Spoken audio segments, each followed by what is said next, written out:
overseas operator? Oh, she's right here. Oh, hold on, operator. Don't go away. I'll get her. Okay. Kathy, it's for you.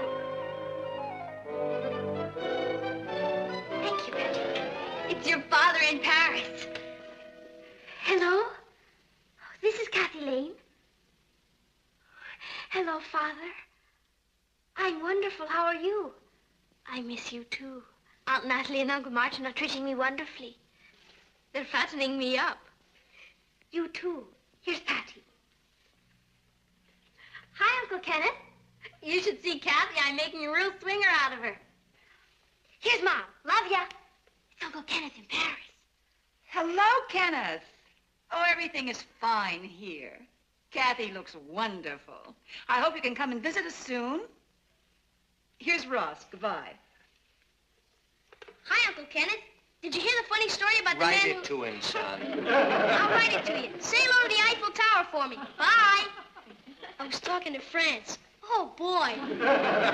Hello, Kat. This is a pleasant surprise. How's my favorite foreign correspondent? I'm fine. Martin, how's Kathy? She's wonderful. She and Patty are confusing the whole neighborhood. Reminds me of our youth. The twins bit all over again. Oh, by the way, Aunt Pauline just paid me a visit. You poor devil. She's on her way to see you. What? I just put her on a jet for New York this morning. She's stopping off at your house tonight for dinner. I thought you'd like to know. Thanks a lot. Aunt Pauline is going to have dinner here tonight. You may not find the old girl in a very good mood. We had our annual argument just before she left. Let me talk to Kathy again. Goodbye, Ken. And here's Kathy. Daddy?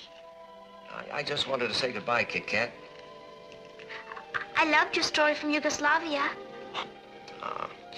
Hurry up and finish school and get back over here. I miss you like the devil. I miss you, Ted, more than you miss me. Goodbye, Kit Kat. I love you. I love you, too. Bye, Daddy. I wonder what time Aunt Pauline's arriving. Father has talked a great deal about Aunt Pauline, but I haven't seen her since I was a little girl. Now, I admit that Aunt Pauline is a little eccentric, but we have to remember that she's all alone in the world. We're the only family she has. Yeah, and she's worth $1 million. That's neither here nor there. I wish it was here. I'm not supposed to know, but Aunt Pauline willed her money to a foundation for sailors' widows. So you're going to be nice to her for her own sake. Will you send me away to camp, please? No, I will not.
Gee, I get tired of lugging this stuff up to the basement year after year. It makes Aunt Pauline happy to see the presents she gave us. Then why do we put them back in the basement when she goes? Do you want to live with it? I live with you. It certainly is ugly, isn't it? Don't let Aunt Pauline hear you say that. She sculpted it herself. Out of old peanut butter, I think. I know. You're not allowed to criticize her. Sometimes she gets me so mad. I just hope I don't lose my temper. You better not, young lady. Okay. Father and I used to have a code. If either of us started to lose his temper, we'd say it's tea time. T is for temper. Cuckoo. It's quite effective. It's about the same as counting to 10. Got it. It's tea time. It's tea time. She's here. Got it. Here, up at this, behind the couch. Great.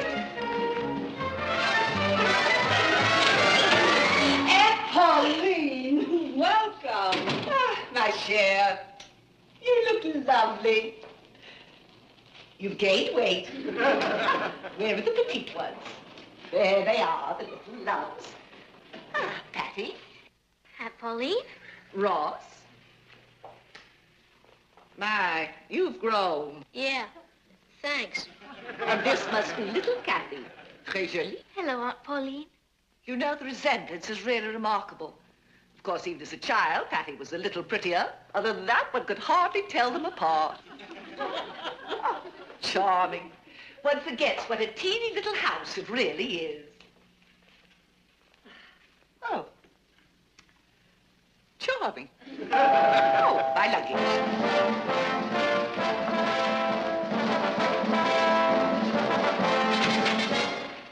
Just right there, Arthur. Kenna didn't say anything. Oh, it's going to be so nice to be in a real home again.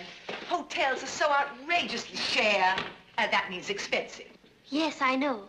J'ai étudié à la Sorbonne quand mon père travaillait au journal à Paris.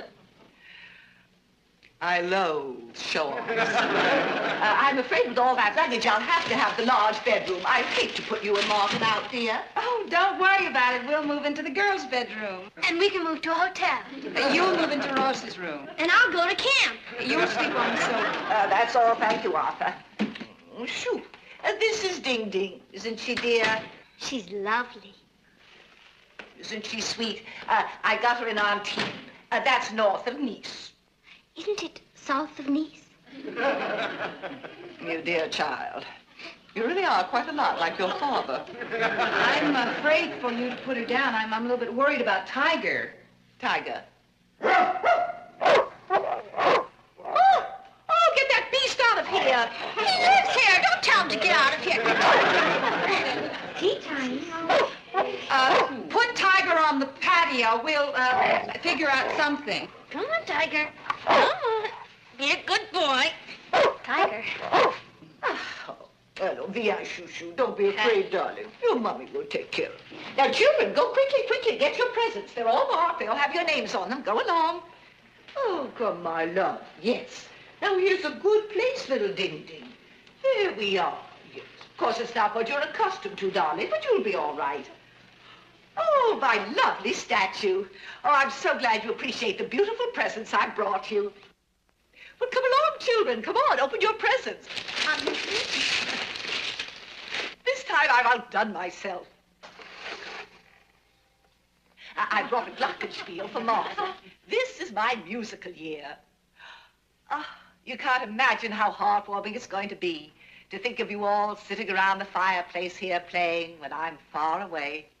Oh, I'm afraid I didn't bring anything for you, Kathy. Oh, I don't mind. Kathy plays a wild piano.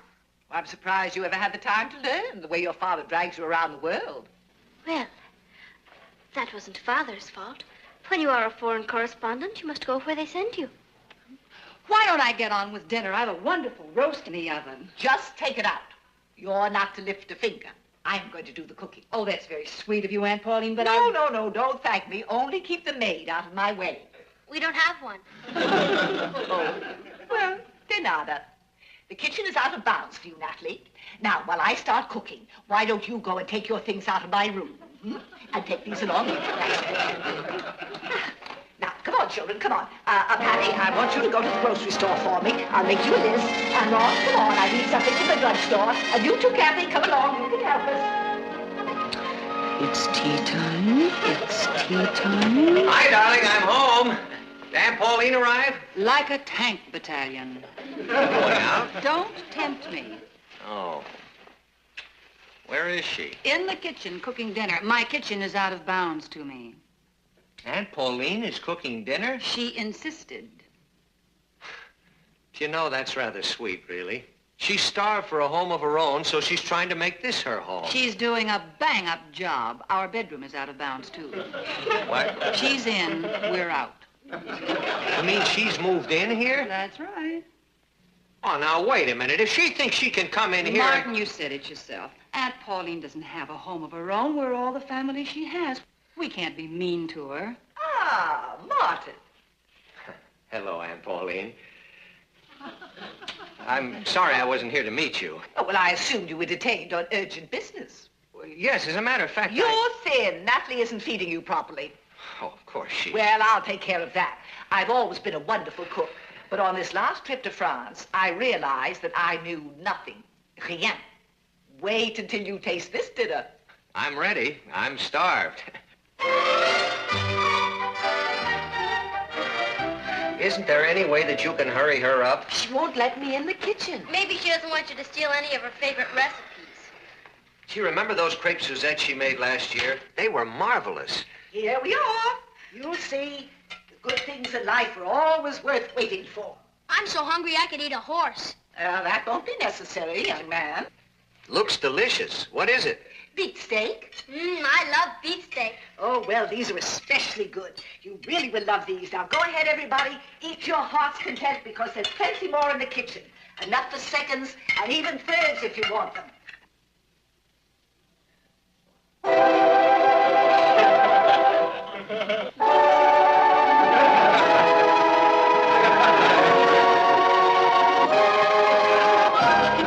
did you say this was? Beet steak. Beefsteak. Yes. Isn't it delicious? And for dessert, I'm making a walnut souffle. Come along, come along. Eat it, it's delicious. Waste not, want not.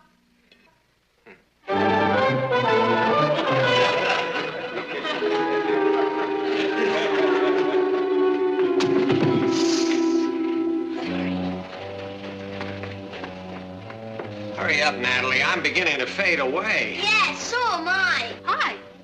Welcome to the club. What are you doing up in the middle of the night? Same as you, trying to stay alive. Hello, Tiger. Good boy. Has he been fed? Yes, don't tell Aunt Pauline, but we gave him some non-vegetarian dog food. This is ridiculous. I'm starving to death in my own home. Darling, what would you like? Food. Glorious food. I think I'll start with lamb chops and work up. I want a hamburger. I'd like some sausages. That's what I want. Lamb chops, hamburger, and sausages. Oh, it's you. I thought perhaps it was a burglar and I hurried right down. Aunt Pauline. Uh-huh. I caught you. I knew you'd want some more of my beefsteak. Remember, I told you there was enough for seconds and even thirds? Come along, everybody. We'll sit down and have a delicious midnight feast. And some tea.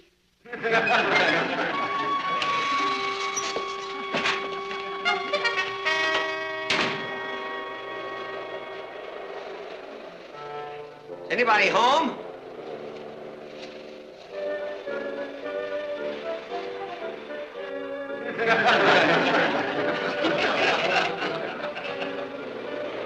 What's going on here? An Eskimo convention? It's freezing in here.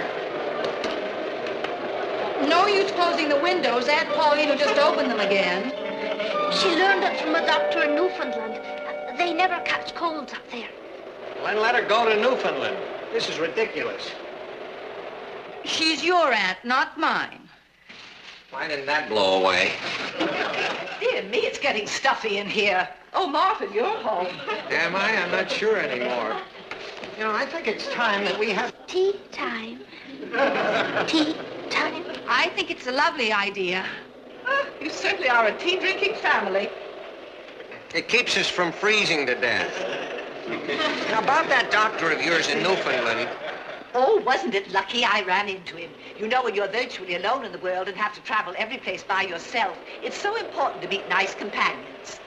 What were you going to say about the doctor, Martin? Oh, just that his cold theory sounds interesting. Oh, I knew you'd think so. Ah, there, that's better. Wakes up the lung sacs. I have the most wonderful idea for tonight after dinner. We are going to have a musical. I'm sorry, Aunt Paulina. I have this date with Richard, and I have some homework to do. And I have some mending to do. I have this editorial to write. And I have to go to camp.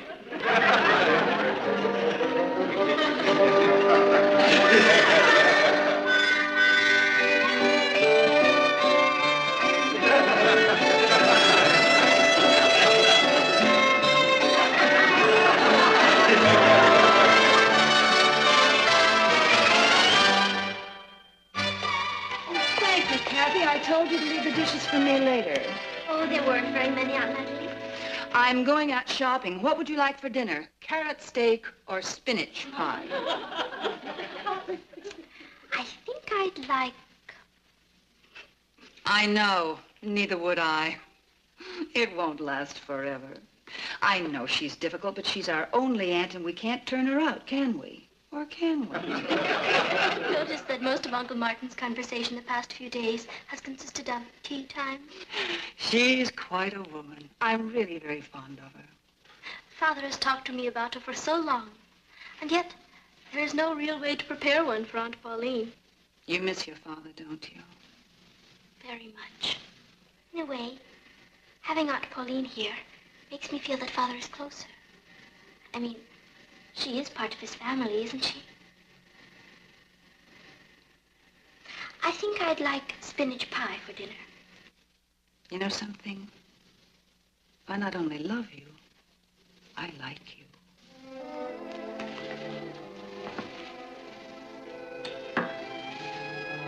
I'm glad.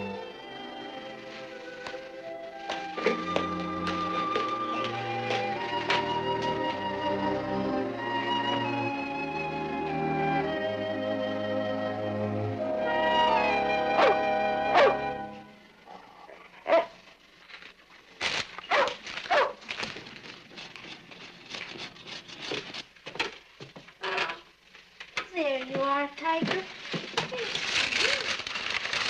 There you are. That's very unsanitary, Kathy. Dogs can give you hydrophobia. Oh, not Tiger. He's a sweet dog. He would never hurt anyone. You're an argumentative child, aren't you? I don't mean to be, Aunt Pauline. I'm sure you don't. It's just the way you've been brought up. Or should I say the way you haven't been brought up? I didn't mean to be rude. The one thing I will not tolerate is insolence. But knowing your father, I'm not surprised. I think it's disgraceful the way you've been reared, dragged around the world like some nomad without any home or roots. That wasn't Father's fault. When Mother died, he wanted me with him, and I wanted to be with him. Oh, that's no way for a young girl to live, hobnobbing with those ruffian newspaper men. They're not ruffians. They're very nice. I think I know a little more about it than you do. Father and I have always been very close. It was terribly difficult for him to decide to send me here to live while he's traveling so much. Well, he had no alternative. It's very inconvenient for an attractive widower to have a teenage daughter around. That's a horrible thing to say. Well, I'm a woman of the world, and your father always was a mouton noir, a black sheep. Because he won't kowtow to you? My father is the finest man I've ever known. Old moneybags. Old money bags. So that's what he calls you. He says you have a money bag for a heart and tinsel for a brain.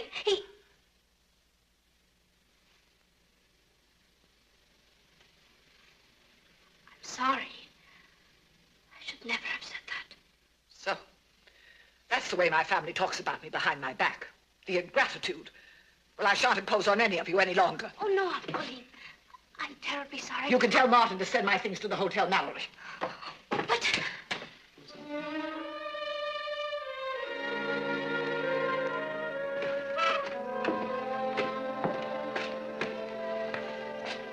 Kath, dinner's ready.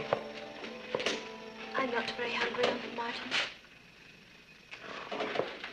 Now, don't blame yourself for what happened, Kathy. She had no right to attack your father.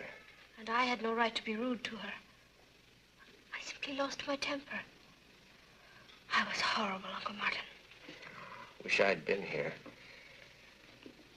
Where will she go? Mexico City, I suppose. Now, don't worry about it, Kathy. She's pretty tough. She'll be back next year. No, she won't. She's terribly proud. She meant what she said. Well, we'll talk about it later. Come on, have something to eat. You'll feel better. Aunt Natalie fixed some stuffed veal chops. Real veal. Would you excuse me? I don't care for any dinner.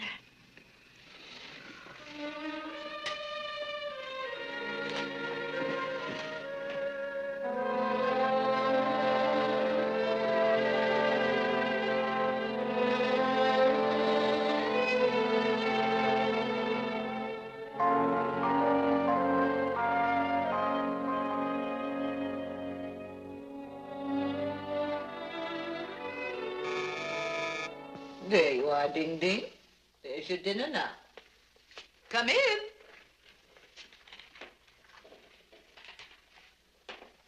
Oh. They sent you to beg me to come back. Well, you're wasting your time. I came to apologize. You only said what everybody's been thinking about me for a long time. Only they wouldn't say it because they wanted my money. And I have no intention of being the family joke. Please go.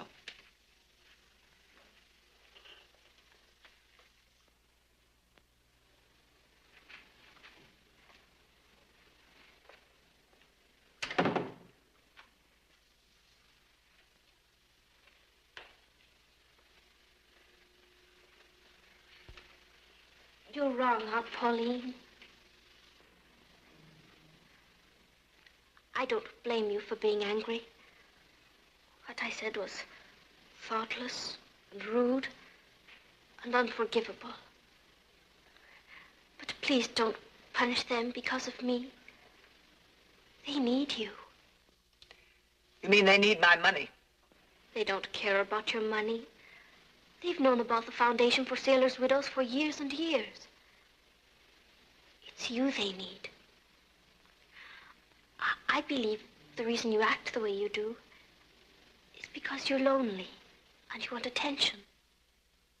Then, when people pay attention to you, you get angry because you think it's your money they're interested in.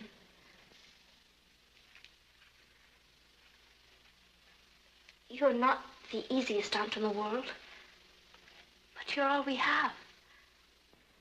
We love you, and we need you, and you need us. Won't you forgive me?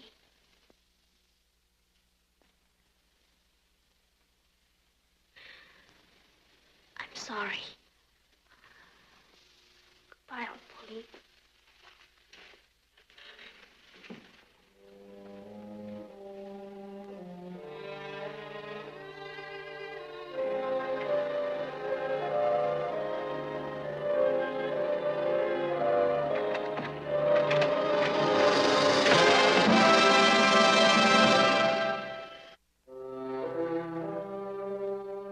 Things sure are quiet around here without Aunt Pauline.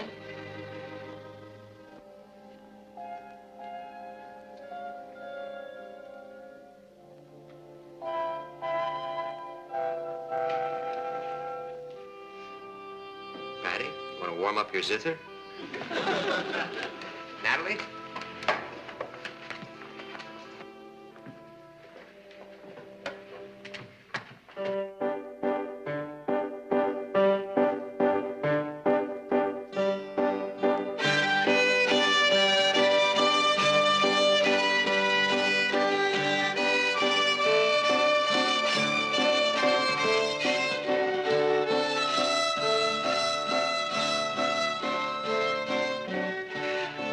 That's terrible.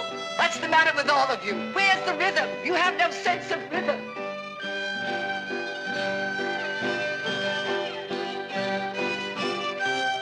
No, that's terrible. Come on now. It's 1, 2, 3, 1, 2, 3.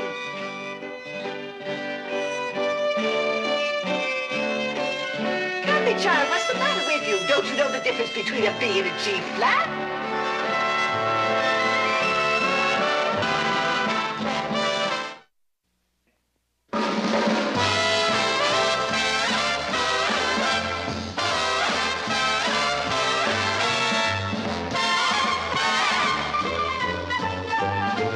Here's Kathy, who's lived most everywhere, from Zanzibar to Berkeley Square. But Patty's only seen the sights a girl can see from Brooklyn Heights. What a crazy pair, hot and cousins, identical cousins, and you'll find they laugh alike, they walk alike, at times they even talk alike. You can lose your mind when cousins are two of a kind.